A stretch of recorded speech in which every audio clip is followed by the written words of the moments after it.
It's WDHA's Reconnect with Rockers. I'm excited. I'm like a little nervous though for myself because I'm afraid I'm going to do a little bit of a fangirl.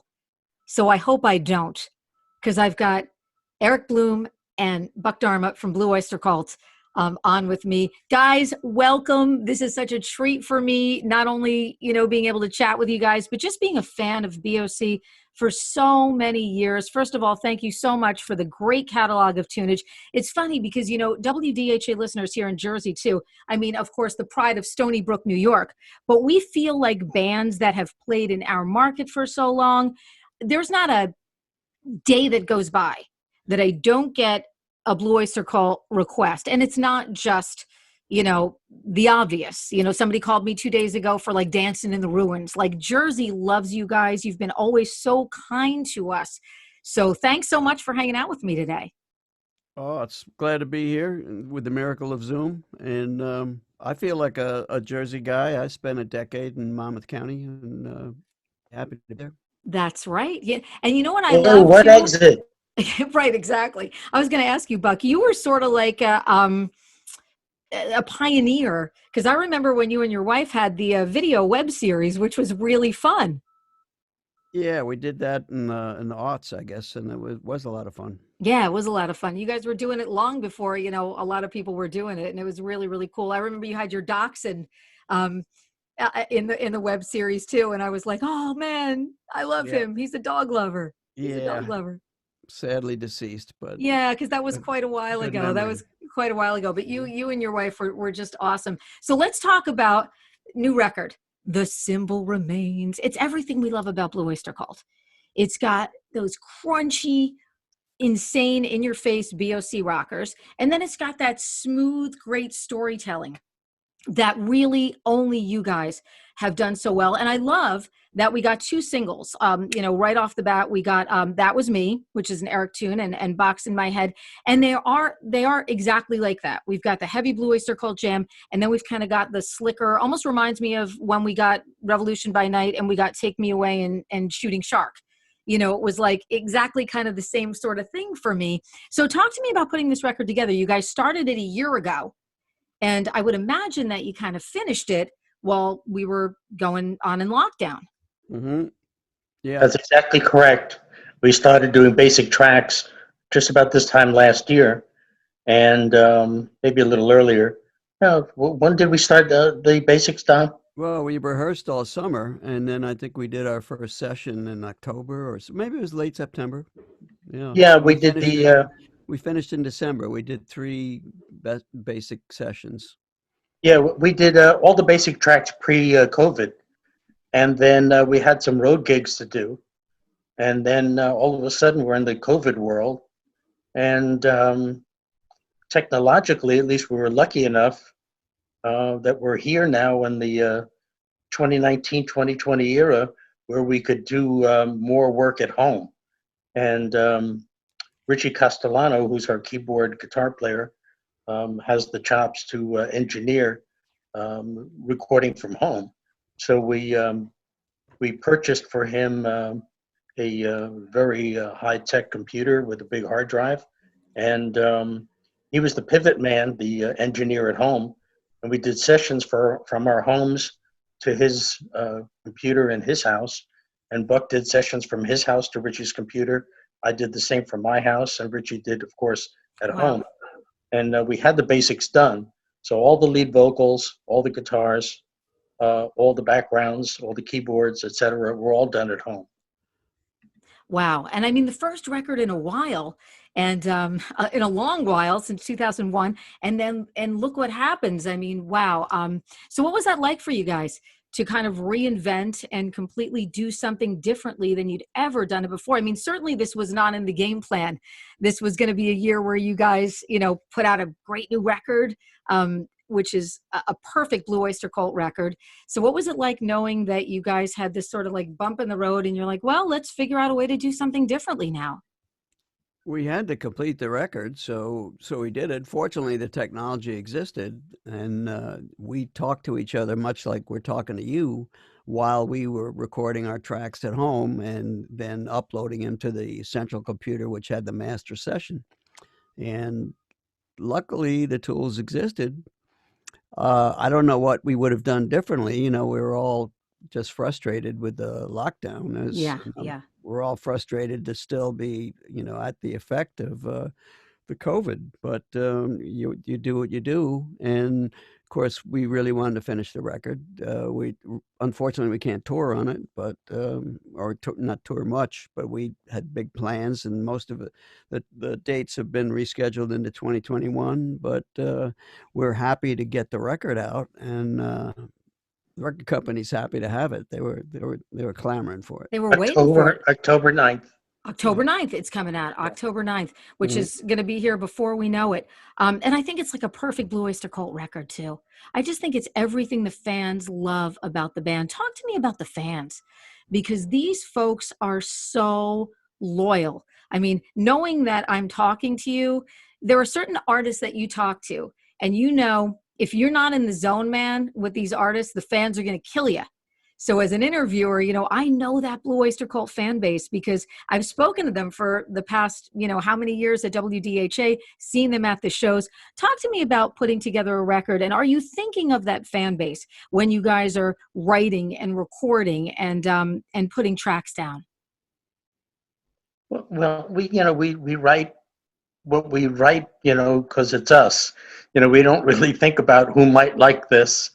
Obviously you're going to get your Buck Dharma songs, which he's so capable of writing. The great, fascinating, great melodic songs that Buck comes up with, and his great vocals.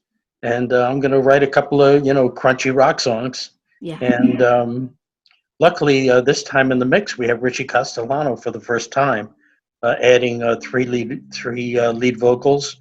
And some terrific co-writing, and he's something new in the mix. And we've been first time recording with Richie, so makes it something new for the fans. Yeah, and the record sounds to me very fresh and familiar. Yeah. It's got a real freshness about it, but it's still that familiar Blue Oyster Cult sound Terry, that the have you fans heard love. the whole rest of the record? I haven't heard every single track, but I heard like 5 tracks. That's all they sent me. Well, wait till you hear the rest of it. It's all I love good. the Alchemist is perfect. I mean, the Alchemist is just the perfect Blue Oyster Cult song. I'm listening to it and I'm just like, oh my God, the fans are going to eat this up. They are absolutely going to go wild. I mean, just wild. Talk to me too about the writing process. I mean, Blue Oyster Cult songs are little visual cinematic journeys. I've always viewed them as, when I listen, I see. I listen and I see. So talk to me about the writing process for you guys. I think we like to write stories. The Alchemist is a Richie Castellano song, and Richie, over the years he's been in Blue Oyster Cult, I think has really grokked. He's really understood what BOC's history is and what we aim to do. And yes, we do like to tell stories. I think a lot of our impetus is literary and cinematic. We just, we kind of like to put a picture out there for the listener, and for the listener even to draw, his or her own impression of what we do. And I Well, love the visual that too. song actually comes from H.P. Lovecraft, so it's very topical and goes all the way back to the band's prehistory. Yep. Sandy Pearlman, our original mentor, Yep. Was very steeped in Lovecraft, so it comes full circle, and it's all about the alchemist and a curse he puts upon the king. And Sandy, of course, Sandy, sort of the mastermind behind, a lot of Blue Oyster Cults, thinking the band should have names and, Buck, you kept yours. And I'm so happy you did, because it's so cool. And it's just, I just love saying the name, but yeah, absolutely. So, and I want to talk about too, we talked about visual videos. You guys put out some great videos. I love in the That Was Me video. It's Alan Bouchard doing a little cowbell action for everybody. Yes, we invited him. We invited him to the video session, and he was glad to come along and play a little cowbell. Oh, it's so great. Yeah, we're all hanging out, and we all had masks on, except when we were on the blue screen, the green Right, screen stage. Then we took the masks off, but right. we're all masked up. Master. You know, and speaking of, him hitting the cowbell and stuff, Buck, I've heard you say that you thought it was a blessing and a curse. And I think what a blessing for a band. You guys, I think there was nothing negative ever about it. People just loved it. It was the coolest thing ever. It took a band, your band, and put it into pop culture and let everybody know how awesome that you guys are and were. And look, I'm not gonna lie. Here we go. I got my shirt. Ah, I've there had you my shirt go. from day one. Yeah. Um, so what has it been like for you guys to be? Because I think about two big pop culture times in rock and in classic rock, and I think it was cowbell, and it was also Queen in Wayne's World with Bohemian Yeah. Rhapsody, and Right. those are Right. two of, I think, the greatest tributes that any rock bands could And of ever have. course, Alice Cooper, We're Not Worthy. Alice Cooper too. We're not worthy. But what has that been like for you guys? I mean, I just, there's nothing I don't love about that.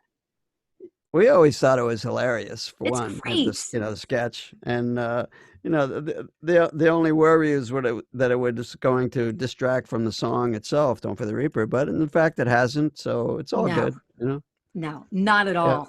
Not at all. And did you guys see at the time, any increase in sales or anything when that came out? Has that been, something that has, Well, they paid us to use the song in the on the sketch, and also, on the DVDs that they made for Will Ferrell and Christopher Walken and stuff. So yeah, it's definitely had an economic benefit. Yeah, yeah, because it but wasn't. also mainly publicity. It's probably the best publicity we had in the last 15 years or 20 years, No whatever. question Yeah, about it. And it wasn't just a sketch. I mean, if they do like the top 10 SNL sketches of all time, that's always in the sketch.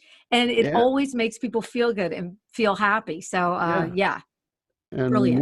more cowbell is passed into the culture as everybody knows what you mean when you say more cowbell. Everybody knows. Yeah. Everybody knows Yeah. what you mean. Oh, and I wanted to talk to you guys about working too with the mixing master, Tom Lord-Alge, who has done everybody. I mean, I'm not even going to rattle the list off because he's Yeah, worked with everybody.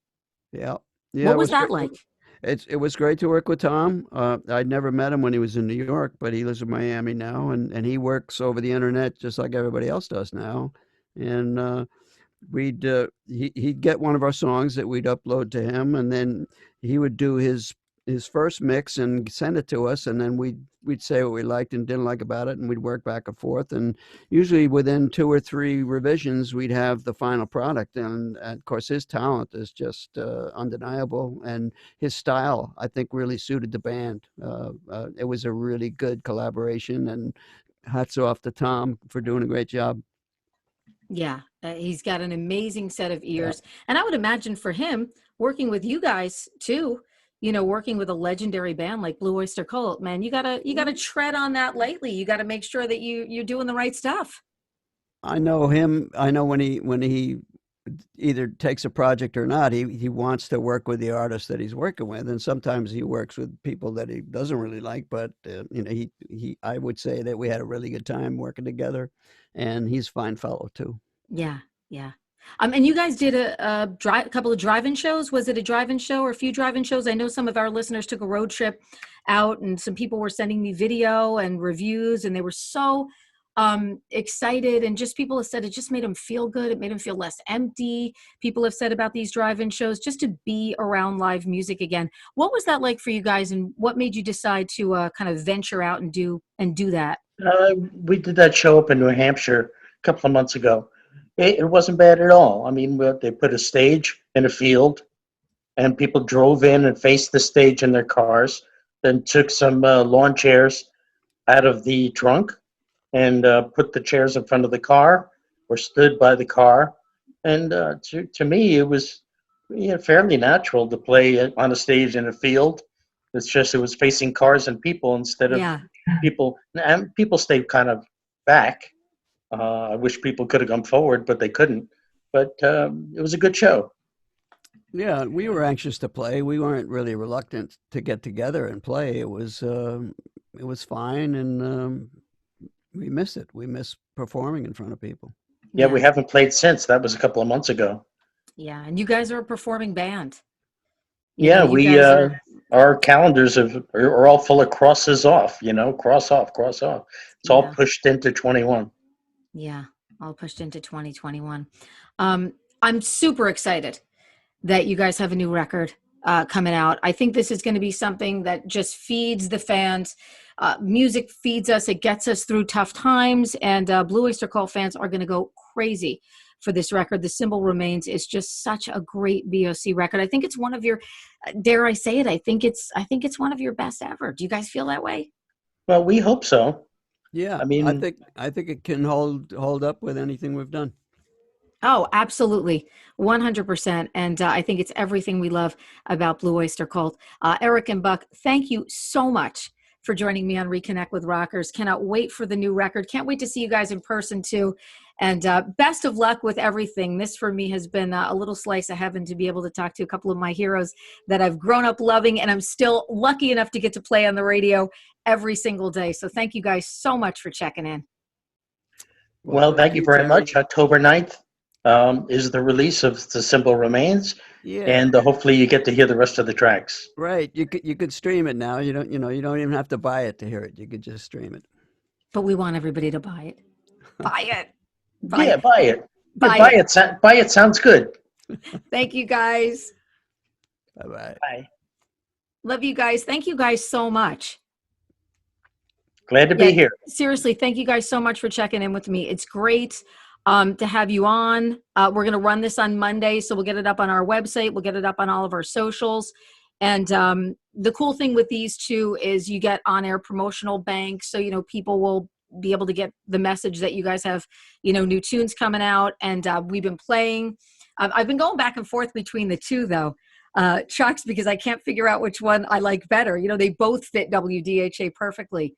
So so we're just happy that you guys are there's back. another video coming out within a day of Tainted Blood. I don't know if you've heard that song. I love that tune too. That's another great one. And it's perfect time. This is a perfect time of year too for a new Blue Oyster Cult record. Well, yeah, we think it's diverse and accessible, and what's kind of interesting, all these things on the internet these days of young people listening to classic acts like us, and they've never heard of us except maybe for the one song, and you see them listening and they go, I love that. Hey, this isn't like that one song I know. Yeah. Because they don't know anything else. Yep. And it's kind of a mind blower for these people. Like, I saw a kid on the internet yesterday who's probably, a 23-year-old. And he's listening. He says, this doesn't sound anything like Don't Fear the Reaper. Wow. So they don't know anything about us. Yeah. So maybe this will click with some young people. Well, you know what we find too, for us, we play classic rock, we play new rock, new artists, and we do so well. We have like a huge 18 plus number. And I'm always surprised at how high our 1834 number is, because we play such a healthy dose, of classic rock. But when I look at our listeners, it's them, it's their kids, and it's their grandkids that are out at shows. And these kids are coming out wearing like Led Zeppelin shirts, and they're, 15. So these kids are going back and rediscovering all of this music that, for them is very fashionable to be listening to these days. Well, look at their choice. Look what's currently popular. I know. I think when I was a kid, I was so lucky. I could be a Rush geek. I could listen to David Bowie, Iron Maiden, you guys. There were so many styles of music to be able to listen to. And, they don't really have that now. So they're rediscovering a lot of this. And look at vinyl. Vinyl is crazy. They're spending all their money on vinyl. It's insane. I'm all for it. Yeah, me too. Me too. Absolutely. Guys, thank you guys so much for doing this. Bye-bye. Stay Thanks safe. for We'll see having you us. guys See soon. sometime if you want. Oh, Bye-bye. absolutely. Yeah. I'm waiting to see you guys again. Trust me. Thank you, Okay. guys. Our next show is October 3rd, somewhere near Pennsylvania. Oh, okay. Are you guys doing Yeah. it? Are you guys doing Scranton? No, we're playing near Pittsburgh. But, Okay, near Pittsburgh. Okay, because Near Pittsburgh, yeah. we've been doing a lot of tickets for the Scranton like drive-in shows and that kind of stuff. So yeah, we'll show up. Somebody wants to, take a chance on promoting. Yeah, us make a live. COVID-safe show. We'll be there. We'll be there. Excellent. Excellent, guys.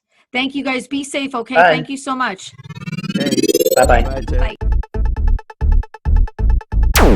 DHA's Reconnect with Rockers is powered by Advantage Contracting and by Karis Lock Company.